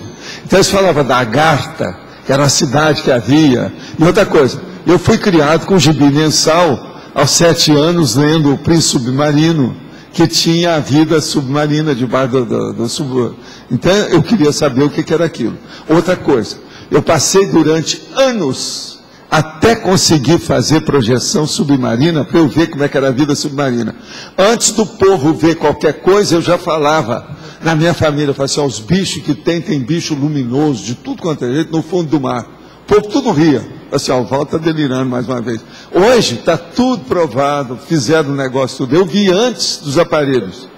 Agora, cheguei a falar, expus essas coisas. No movimento espírita eu já falava nisso. Explicava tudo. Não. Entende como é que era? Agora, o dia que eu consegui sair mesmo do negócio, eu fui, aí apareceu um amparador, apareceu um evoluciólogo, me ajudando com as coisas todas. Uma porção de coisa me instruiu de um dia para outro sobre o problema debaixo do mar. Que aquilo sempre foi, que eu achava que eu tinha vamos dizer, um holopensene oceânico favorável. Então eu podia estudar aquilo. Então era um tal de querer, mas eu queria ir cada vez mais fundo, para ver como é que era. Então tem aqueles processos, aquelas baixadas, Marianas, aquele lugar todo lá, que são quilômetros e quilômetros de água pura. É lá que eu queria ir, a coisa mais funda que havia. E eu fui num lugar desse, tudo fora do corpo. Isso foi quando eu estava fazendo projeciologia. O senhor podia fazer alguma comparação? Eu fiquei pensando assim, blindagem, alcova blindada, encapsulamento energético nosso. Assim, qual era o tipo de barreira encontrada nessas consciências nesse local? Se o senhor quisesse... A barreira ali é de assédio, porque aquelas consciências que estão lá são assediadoras. E estão dominando tudo e defendendo tudo. Então, veja, as consciências têm algum interesse na parte física daquilo tudo, daquele povo que está lá.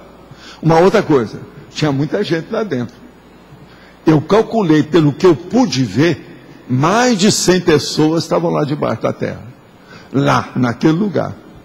Agora, o que eu vi é o seguinte, é tudo muito forte, firme, e aqueles corredores enormes, assim, ó, como se fosse corredor, mas você não via que o negócio aí para dentro é que se abria. Mas tinha um corredor enorme até chegar lá. E parecia que estava tudo circundado por corredores, como se fosse um labirinto. Então, se uma pessoa fisicamente entrasse lá, ela ia ficar perdida. Se ela ficar perdida, ela ia acabar morrendo. Você está entendendo? Porque não teria jeito de sair. Eu penso que tinha um labirinto. Começava pelo labirinto. E o labirinto era físico debaixo da terra. Agora pensem bem, um labirinto debaixo da terra. Eu comecei a estudar aquele negócio que eu vi, né? Tipo catacumba de Roma, aquele negócio todo, as coisas debaixo da terra. Eles devem ter feito algum plano de engenharia baseado nisso. Como é que é?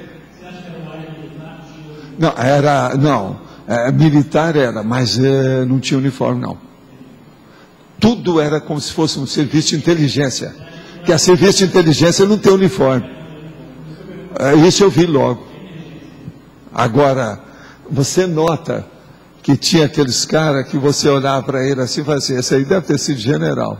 Você entendeu? Pelo corpo, o porte, que a pessoa, ela arranja a boca torta. Ela não perde o aplombe. Você está entendendo? O porte. Então eu via, não, esse é militar, mas isso aí é coisa de inteligência. Então eu não sei. Uma outra coisa, eu vi lá dentro daqueles aparelhos material marítimo, lá de baixo. Coisa assim, do jeito que tem periscópio, aquele negócio que você abaixa para ver, eu vi umas coisas dessas lá de baixo. Quer dizer, será que eles estavam usando periscópio lá de baixo? Aí eu fui olhar o fantasma voador no gibi, na década de 30, 40, eles já mostravam isso, que o cara tinha uma ilha que era toda subterrânea. Eu falei assim, gente, os russos estão imitando os troços do gibi, ó. É a mesma ideia. O cara tinha uma ilha, a ilha era deserta, mas toda camuflada, cheia de verde, tudo isso. E em cada árvore daquela tinha um periscópio, para ver tudo o que acontecia. Debaixo da terra eles viam tudo pelo periscópio. Você está entendendo? Então a ilha era uma fortaleza, fortificação enorme, tinha uma cidadela. Então lá eles fizeram uma cidadela debaixo da terra no gelo. Agora, eu notei, por exemplo, na segunda vez que eu fui, eu quis sair do jeito que eu fazia, que uma das técnicas que eu tinha é o seguinte, quando eu chegava num local extrafísico, eu abaixava em linha reta, vertical, para ver onde é que dava na terra. Aí eu sabia qual a cidade que tinha, a proximidade. A mesma coisa eu fazia, quando eu entrava numa caverna, eu saía e vinha até a superfície para saber na terra qual que é o lugar mais próximo. Então, eu quis sair. Quando eu saí, só tinha gelo. Era bancadas e bancadas de gelo, tudo quanto era jeito. Entende? Por isso que eu achei que o negócio é a Sibéria. Sibéria, sim, no lugar bravo, que aqui lá deve ser perene, o gelo. Que a Sibéria tem lugar assim. É tanto que muita gente morreu lá por causa disso. Agora, por exemplo, uma das coisas que eu queria saber também é o seguinte: a gente tinha umas notícias que eles falavam que os russos estavam fazendo experiência do jeito que os nazistas faziam, com prisioneiro. Eles andaram fazendo isso também, os russos. Então eu queria saber o que é que eles estavam fazendo, porque às vezes a turma toda, vocês sabem que o Stalin mandou muita gente para lá. Naquela ocasião só se ouvia ruído disso, mas ninguém tinha noção não, porque eles tapavam tudo, a KGB, aquele negócio todo.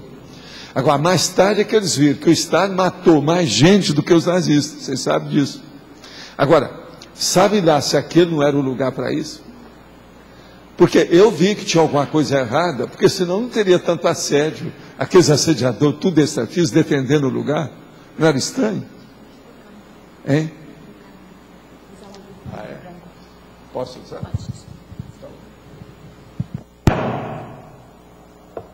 Eu já posso agora falar? Já. Está dando até eco aqui no meu ouvido. Val. Letra B. Aqui no verbete, na página 114, na trinomiologia, você pode aprofundar um pouco essa relação do códex? O trinômio códex se utiliza pessoal e autoproex e o complexo.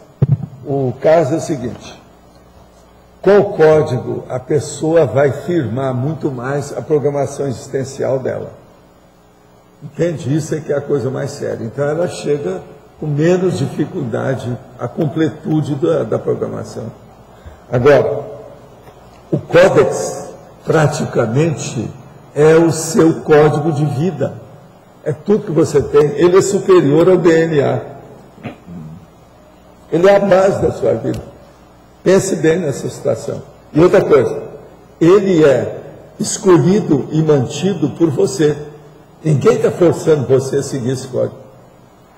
Então ele é seríssimo em matéria de programação existencial, em matéria de auto-revezamento.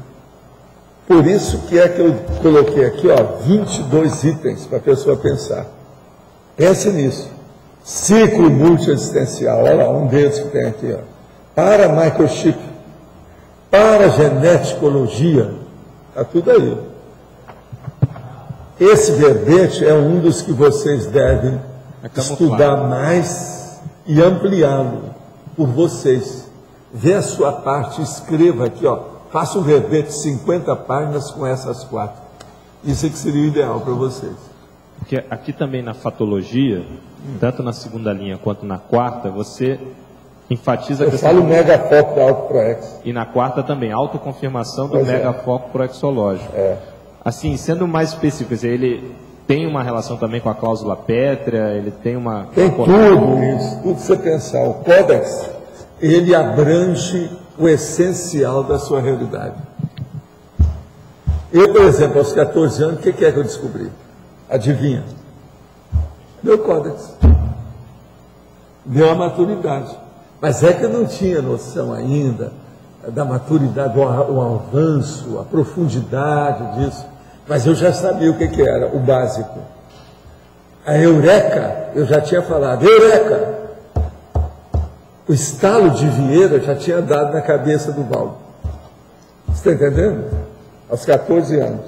Agora, tudo era o códex. Agora, esse negócio de código, eu já tinha isso na minha cachola há muito tempo, por causa do gibi. Eu olhava tudo que falava em código devido ao processo da guerra, você sabe.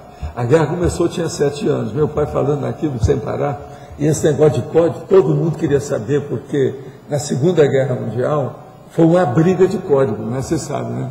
Fizeram até um monte de romance depois, história sobre isso. Então, esse negócio de código para mim sempre me interessou. Por quê? Minha mãe me ensinou a mexer com 4, 5 anos com palavra cruzada e carta enigmática e enigma, né? Que é código. Mas... Eu fui criado para aquilo, você está entendendo? Então eu falei, bolas, Quer dizer, então, que eles estão fazendo as cartas enigmáticas na guerra. Isso foi uma das perguntas que eu fiz para minha mãe e meu pai. Disse, não, meu filho, a coisa é muito mais séria do que isso. Mas era o código. Então, isso tudo sempre me chamou a atenção. Entendeu? Certo. Agora, Walter, só para eu tentar entender mais a diferenciação com o CPC, né, com o Código Pessoal de Cosmoética.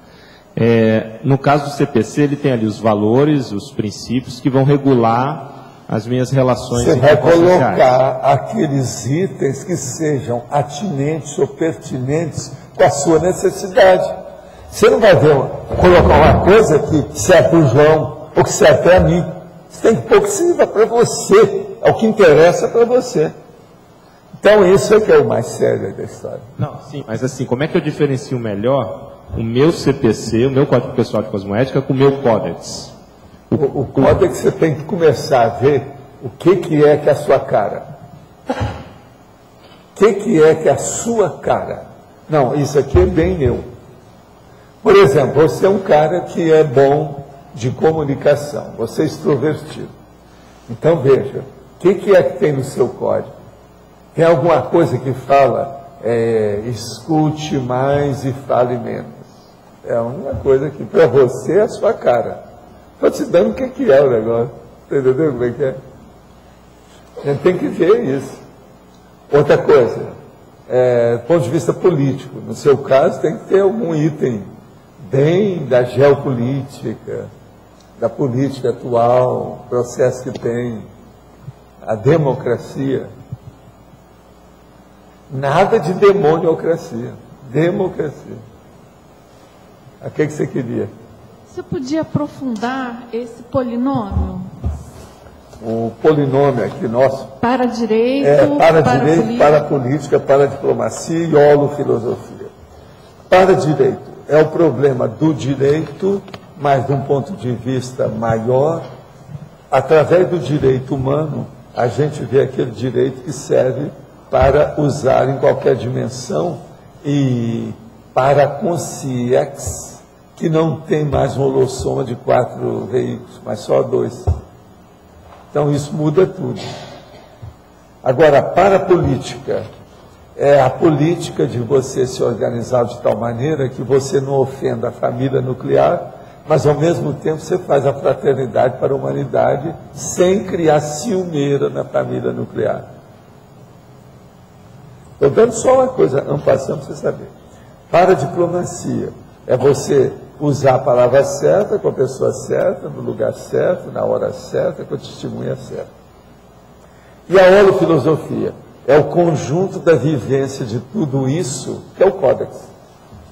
O códex nada mais é do que a sua holofilosofia pessoal. Então a gente pode pôr, se quiser aqui, colocar na sinonimologia, colocar que a holofilosofia está ali. Eu não quis pôr para chamar a atenção da história. Mas você vê que eu não pus muito sinônimo, eu só coloquei código sutilíssimo pessoal, código evolutivo pessoal, porque isso ninguém pode falar nada, porque é o óbvio.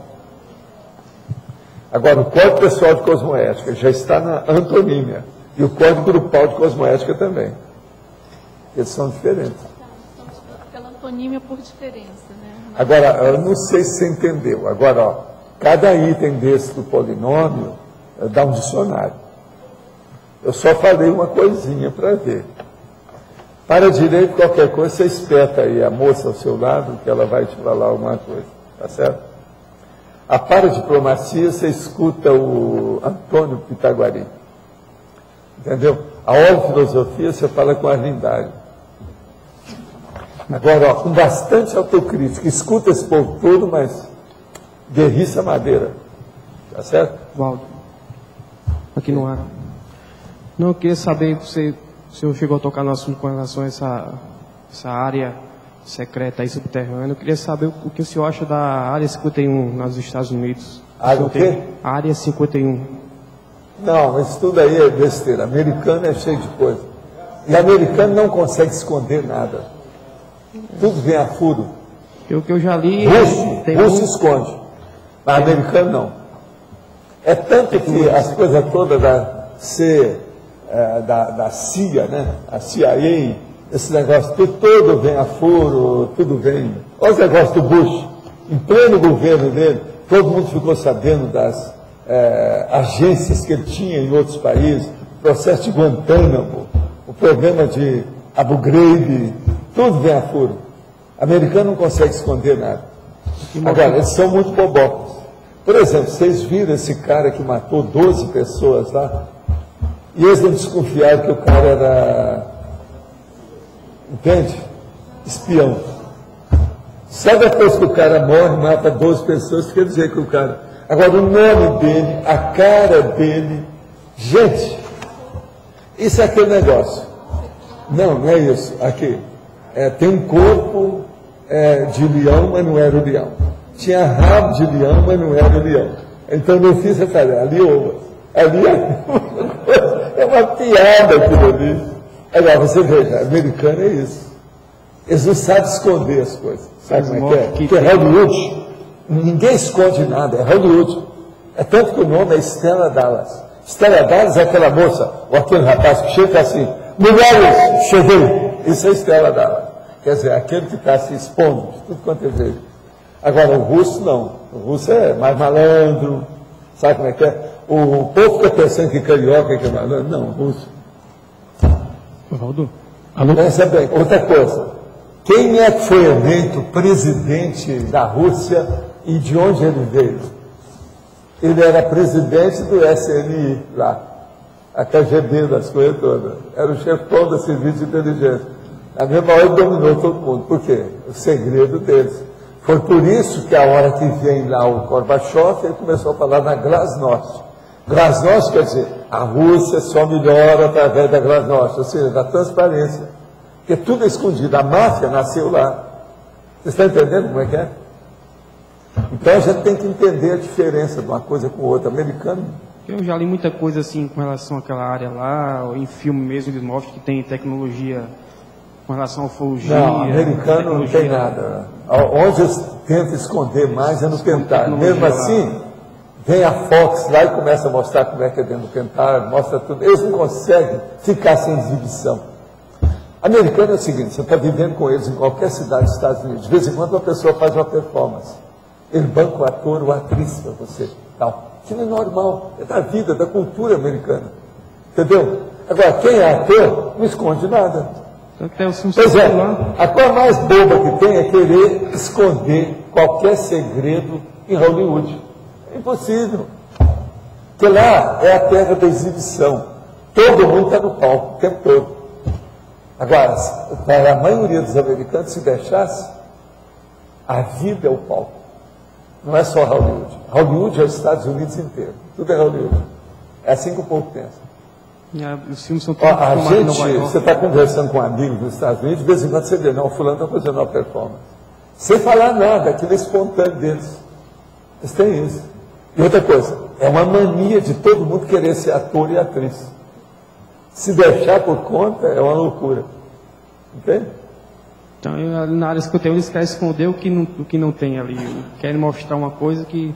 Nada. Tecnologia... Os maiores fortes dos americanos, todos eles acabam revelando as coisas todas, fica tudo claro. Desde o Fort Knox, aquele Fort Warren, aqueles negócios todos deles de guerra, só. Tudo bem a furo. Não tem jeito. Agora, isso é muito bom. Eu sou mais favorável aos americanos nisso do que aos russos. Por quê? Nós temos que viver com transparência mesmo, não tem saída. Tudo é aberto. E outra coisa, hoje é muito difícil você esconder qualquer coisa, o segredo não existe mais. Dessa supercomunicação que tem na vida humana, não dá para esconder mais nada. Aqui, ó, na fatologia, na última linha, tem o calculismo cosmoético abrangendo a condição de multiexistencialidade pessoal. Eu queria te perguntar, no seu caso, como é que foi isso, lá em 1100 até agora, como é que você lidou com isso, como é que foi isso? Não, eu não tinha noção muito das coisas, né? Eu era muito jejum, né? Muito... Naquela estava época... engatinhando nas coisas. Mas a gente já tinha, no grosso, uma ideia do que era. Agora, eu comecei, então, a estudar muito cedo, que o processo mais sério era de lucidez. Não era de conceito, mas era de lucidez. Essa descoberta minha para eu mesmo, para mim mesmo, isso me ajudou demais. Então, por exemplo, não adianta conceito. O que adianta é a minha lucidez para interpretar o universo. Aí vem todos os conceitos.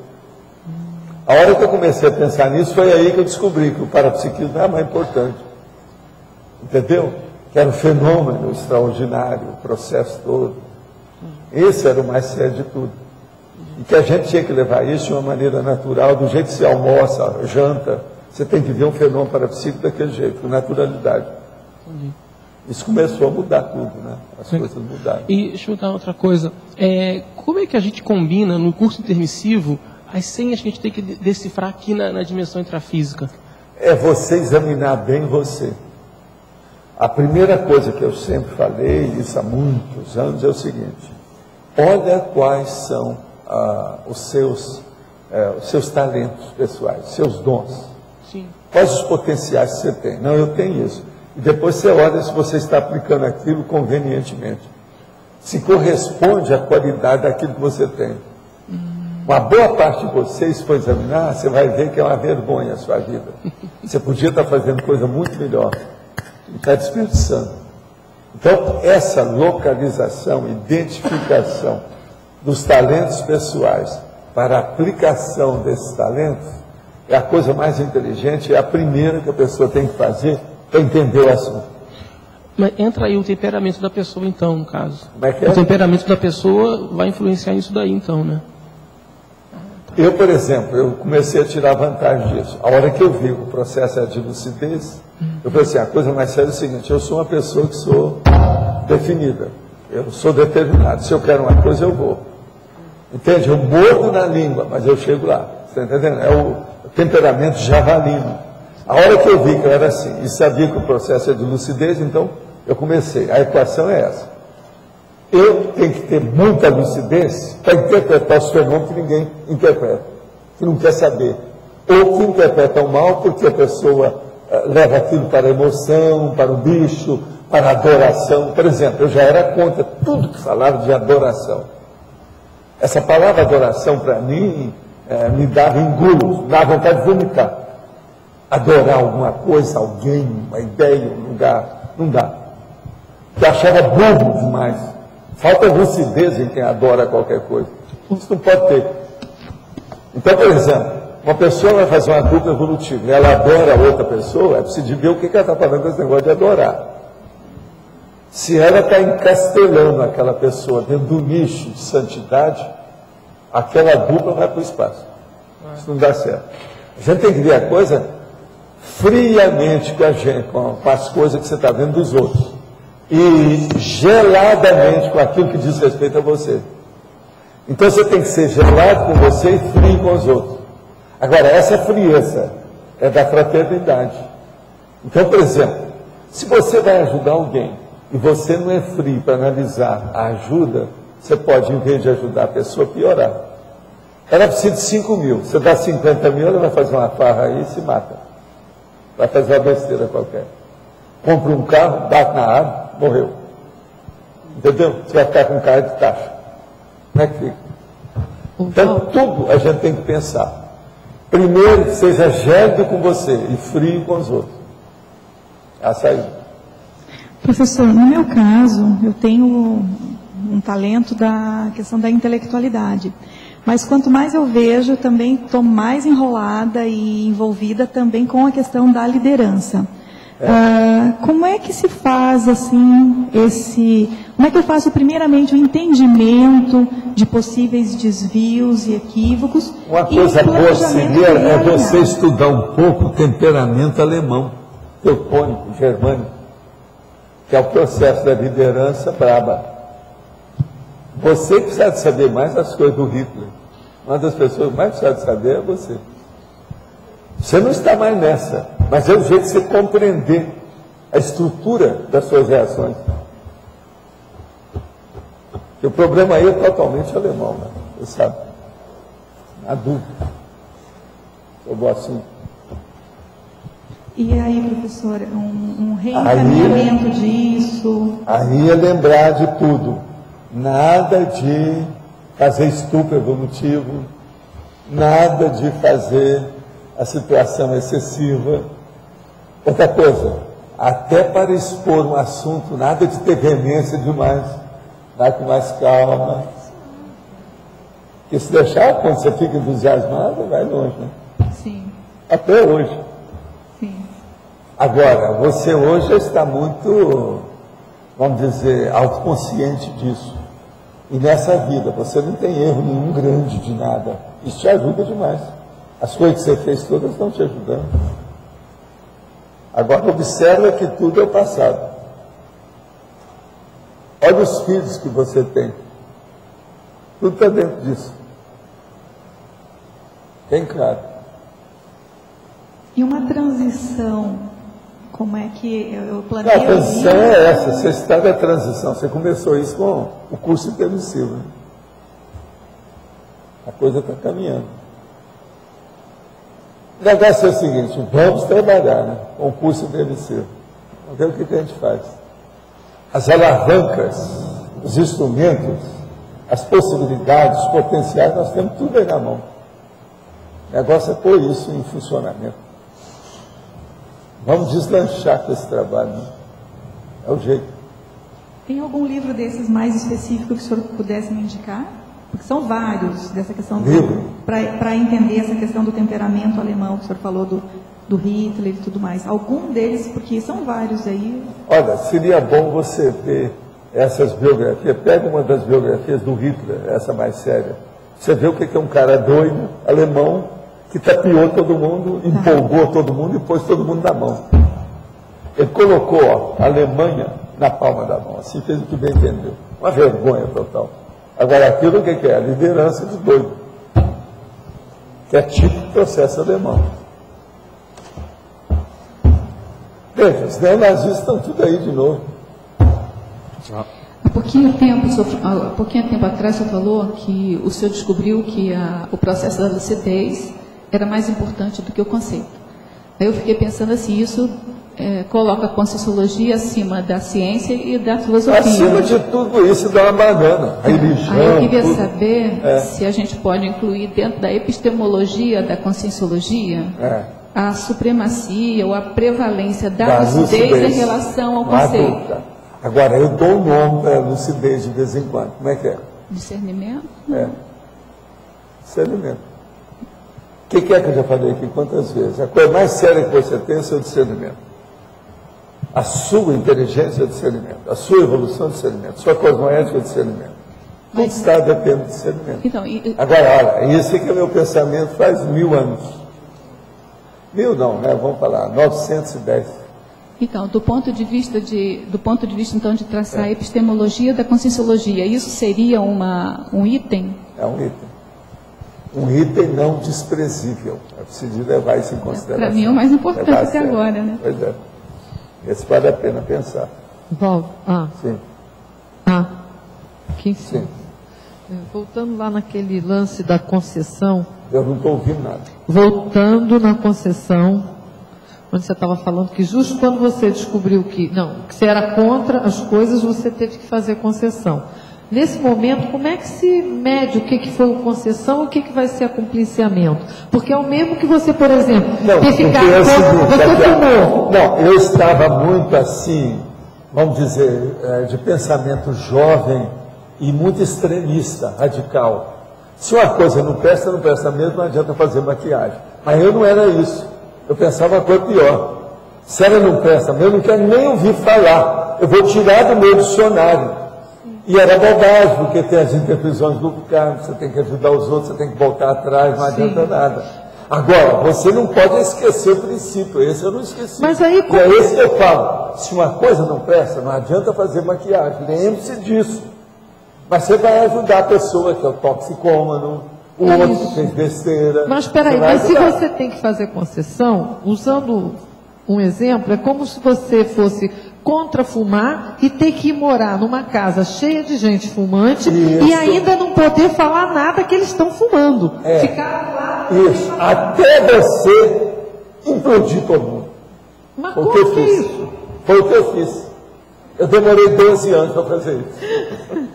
Sem machucar ninguém, não matamos ninguém, todo mundo ficou todo mundo abençoado as coisas que nós estávamos fazendo. Mas Valdo, Só dentro disso aí. Se isso não é compliciamento, como é que você... O quê? Como é que você sabe se isso não é Tudo é compliciamento, mas eu digo para você, o que não é compliciamento? O problema é ver a qualidade do acompliciamento que você tem. Você não acha que você tem uma cumplicidade comigo em matéria de conscienciologia? Você vai responder por isso. Quantos anos você me conhece? Eu vou responder por isso. Mas, Valdo, tudo é acompliciamento se você for olhar isso. O acompliciamento aí, no caso, é o convívio fraterno. Calculado, planejado, lucidez, discernimento. Mas assim, do ponto de vista nosso, até para a gente poder pensar mais sobre isso, para o discernimento, como que a gente pode saber quando está no momento da concessão ou quando já está de maneira negativa se acompliciando? No meu caso, por exemplo, esse aí eu não recomendo para ninguém. É só a pessoa que tem muita lucidez e maturidade para fazer. Por quê? Isso aí é o trabalho da infiltração. Eu fui infiltrado no serviço. Então é um serviço de espionagem que você vai fazer em favor das pessoas.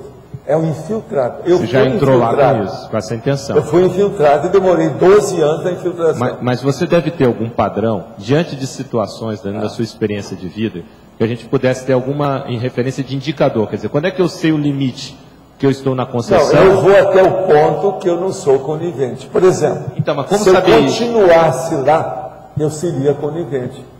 Se eu ampliasse aquilo e deixasse ampliado, seria conivente. Mas não. Eu fui para obter o objetivo de acabar com determinada condição. A hora que acabou, acabou tudo, em alto nível. Então, etc.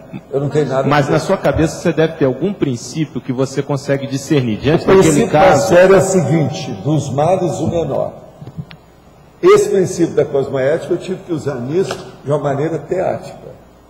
Agora, dos males o menor. Primeira coisa, tudo que eu estava fazendo ali era interassistencial. Tudo tinha assistência, antes de mais nada. Tá, mas no caso do espiritismo você não foi para acabar no caso do quê? No caso do espiritismo você não foi para acabar com o espiritismo. Não, no espiritismo eu fui criado lá dentro para fazer assistência a partir do meu pai. Eu comecei a dar valor para o espiritismo desde criança, devido ao problema do meu pai. Meu pai aguentou muito tempo por causa dos processos nossos, para ele se convencer daquela realidade. A hora que começamos a fazer reunião espírita lá em casa, depois ele mesmo ajudou a fazer o centro espírita no mesmo quarteirão. Aquilo está ajudando até hoje. O centro espírita está lá, eles fazem assistência até hoje. Não interessa. Naquela cidade, do jeito que era,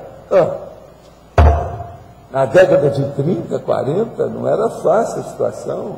Era terrível, está entendendo? E a loucura toda que havia daquilo. Agora, eu devo muito também a meu pai e a minha mãe, porque eles não eram fanáticos da Igreja Católica. Isso me ajudou demais, senão eu estava perdido. Agora, todos os dois liam muito, né? Eu acho que isso ajudou. Tanto a minha mãe como meu pai liam muito. Sabe como é que é? Isso ajudou muito a arejar a cabeça. Era muita gente, tudo fanático à religião. Gente, o que tinha daqueles limões com o retrato do santo e levantando aquele poste de 10 metros de altura, tantas vezes durante o ano, e a dança no Teca-Cacunda e milhão de coisas. Bolas, isso foi a minha infância toda, e aquele negócio lá, e eu só via besteira. Eu via besteira pelo seguinte: a hora que tem esse negócio no meio da Igreja Católica, você via consciência e tudo quanto é jeito atrapalhado, né? Eu falei, não, esse ambiente não presta. Agora, olha só. Agora, nunca eu entrava na igreja. Valdo, participar do espiritismo participar do espiritismo naquela época, diferente de hoje, era um ato de alta subversão. Pois é, devido à diferença também da predominância do catolicismo, claro. Todo mundo o espiritismo não era naquela época que é hoje. Os amigos do meu pai, todo mundo juntou e viu. Agora, o meu pai viu as coisas através de mim. A hora que eu falei o cara que ele tinha matado, e revelei os detalhes de tudo para ele, não tinha jeito, os fatos estão ali, não tinha jeito. Valdo, agora, que situação tão privilegiada da gente que já chegou aqui, né, que não precisa mais estar Não precisa mais estar Pois passando por vocês isso, não né? têm essas coisas. Mas agora eu digo para você o seguinte, esse negócio dessa situação privilegiada, isso é entre aspas. É que vocês ainda não estão com gabarito para enfrentar as condições de fazer assistência. Isso tudo ainda vai piorar para vocês fazerem uma assistência mais profunda. Então, nós ainda... Então, por exemplo, vai chegar na próxima vida, talvez, vocês vão ter que fazer infiltração. sim, mas nessa provavelmente a gente não vai ter que voltar ainda nessa. Por isso que tem que ver o seu códex. Por isso que tem que estar mais fortalecido agora, né? Se fortalecer agora para encarar. Nós estamos calçando vocês para vocês serem infiltrados amanhã. Entendi. Agora, onde que é a infiltração pior? Na baratosfera. A Reurbex foi toda feita através disso. Agora, Valdo, isso tem relação com aquilo que você sempre comentou, que conforme a pessoa vai se... Dos lugares pior que tem, só um parênteses. Era a hora que eu estava estudando os processos da prostituição na zona boêmia de Uberaba. Isso aqui não era fácil. Eu ter contato com aquele povo todo, os homossexuais, as prostitutas, e um ambiente horrível, e não pegar doença, não pegar nada, nem chegar perto. Entendeu? Agora, tudo para fazer pesquisa, examinar. Eu atendia depois, até como médico. Isso aqui é uma das coisas mais sérias. Agora, veja, isso é infiltração. Eu nunca posso esquecer daquele que era um homossexual que morava lá junto com eles, que o cara fazia a apresentação da cena muda. E ele andava com os livros assim, ó, lia sem parar. Isso na zona boêmia. Outra coisa, nunca posso esquecer daquele cara que era hermafrodita e ficou grávida a segunda vez. E a gente foi lá para dar um jeito, que tinha que fazer o aborto nele. O cara ia fazer o aborto, que era o único jeito, mas ele abortou espontaneamente. Porque senão ele ia morrer. Agora, hermafrodita. Ele tinha a cara de homem, mas gostava de ser mulher. Era um problemão aquilo. Outra coisa, ele estava totalmente careca. Tá? Os cabelos dele eram mais brancos que os meus aqui em cima, assim, mas ele ainda tinha os cabelos aqui assim. Isso tudo eu vi lá dentro, infiltrado, para trabalhar com o negócio, para ver como é que era. A gente arranjava remédio, tratava dos outros.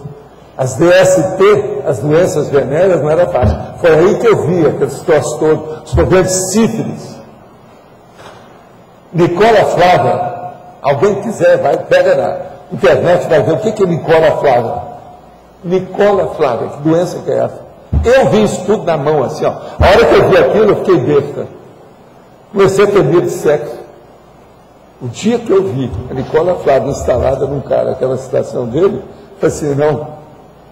Todo mundo que olhava, já falou, opa, vamos com calma, você olhar o que é que não tem dentro. Debaixo dessa roupa, o que não tem? A situação é precária. A Nicola Flávia, os caras me pediram para dar uma descrição como é que dava alteração naquele processo da luz, a luética, que é a sífilis da pessoa.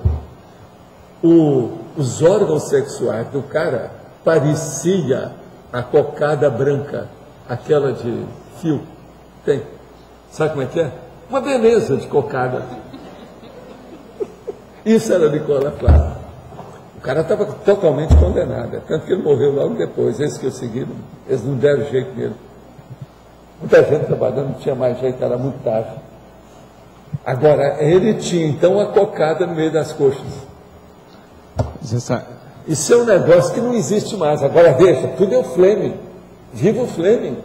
Penicilina. Antibiótica, penicilina.